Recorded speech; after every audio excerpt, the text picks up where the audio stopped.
There's going to be an area in your life in which you're going to be extremely confused. That area of your life is ruled by Neptune. Neptune in the first house are confused by self-determination. They're shapeshifters who don't know where they end and something else begins. They're sensitive souls, which makes them amazing artists, performers, creatives, but they don't know where their center lies. These people do not have big egos. In fact, they typically discard power.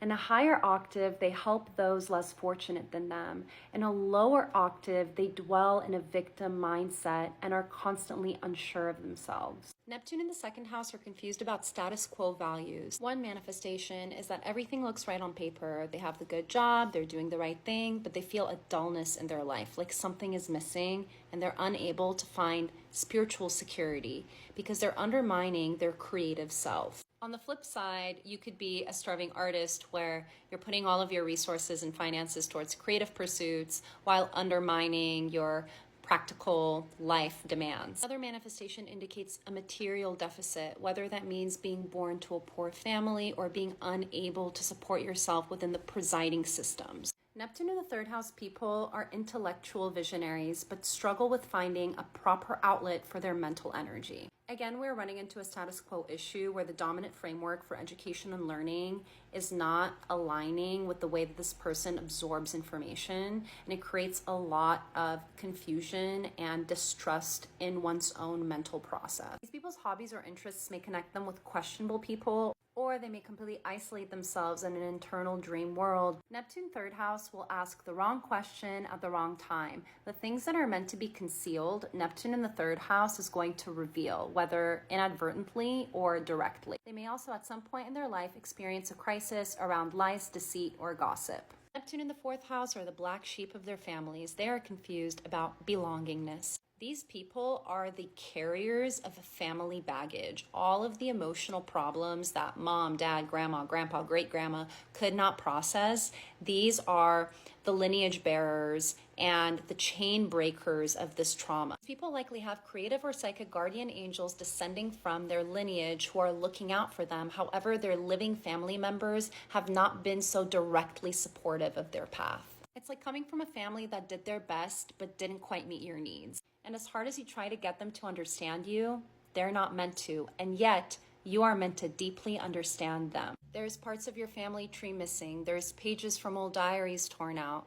Channel the answers through prayers and dreams rather than seeking the answers directly. Neptune in the fifth house people are confused about adulthood.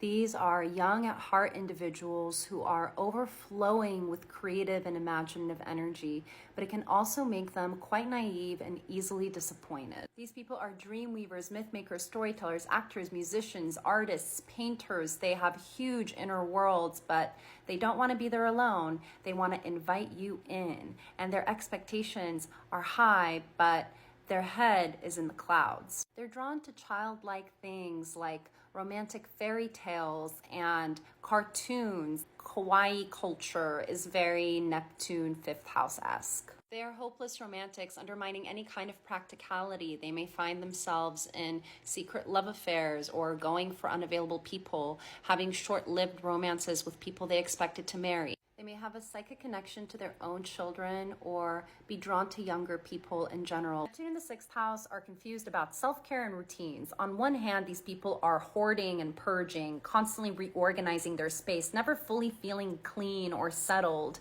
There's a perpetual dissatisfaction that they face around the structure of their life. Tend to be at odds with the hustle and bustle because Neptune creates a really soft and gentle nature. So they need to structure their lives to support that. If they try to do things that are really hard or aggressive or fast-paced, they will suffer. Service roles, working with animals in shelters or working in a health field is really suitable for them. People may experience strange allergies, autoimmune things, and are typically disconnected from mainstream healing modalities and seek out alternative medicine. Sixth house people can be quite scattered, which is why they benefit from mentorship and coaching and being in environments where they get to really develop their skills. Neptune in the seventh house is giving Mother Teresa energy. a martyr in relationships. On the lower octave, you are attracting people who are taking from you and draining your energy. On the other hand, you may be a caretaker to someone who does not have a lot of resources, and you are helping them in their process of building themselves up.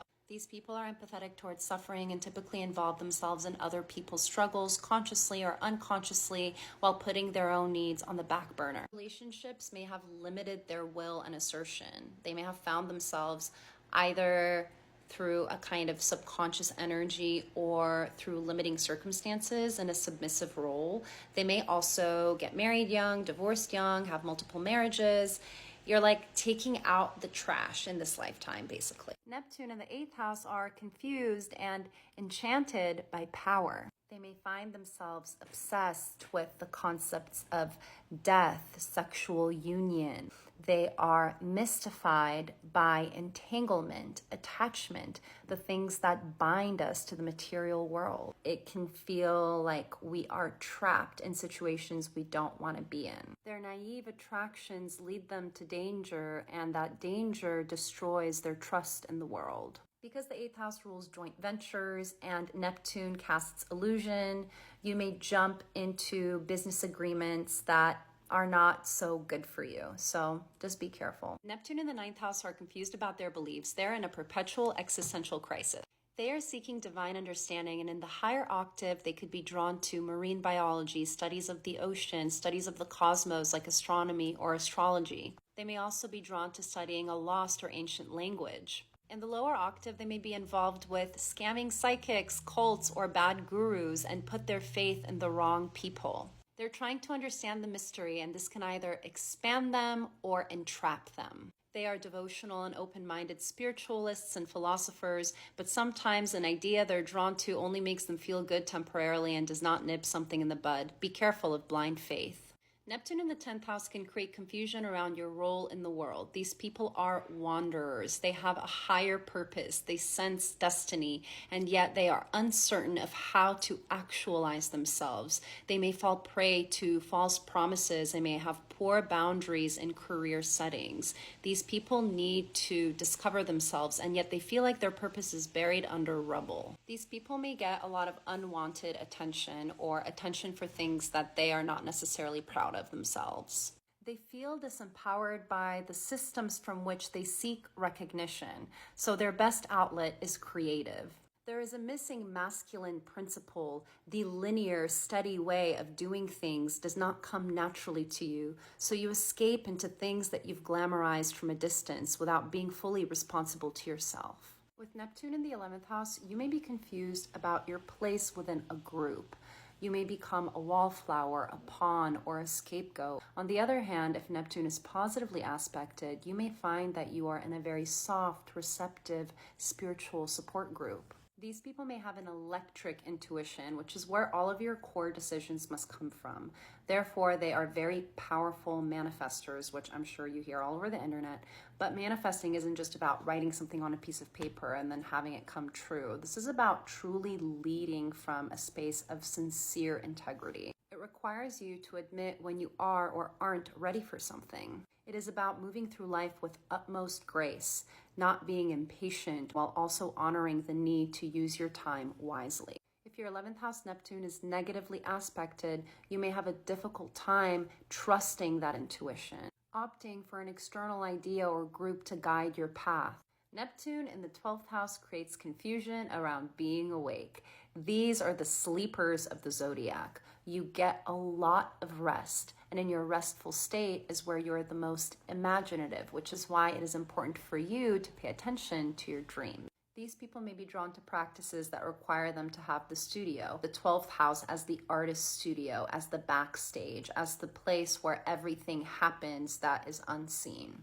Neptune 12th house people are extremely receptive and are picking up things between the lines that other people don't necessarily want them to see. These people are not afraid to go to the darkest part of themselves. They are interested in discovering who they truly are, every single nook and cranny. But if Neptune is negatively aspected, they may fall down a rabbit hole and have a really hard time picking themselves back up. The waking world may simply become too much, and they'd rather embed themselves in dreams.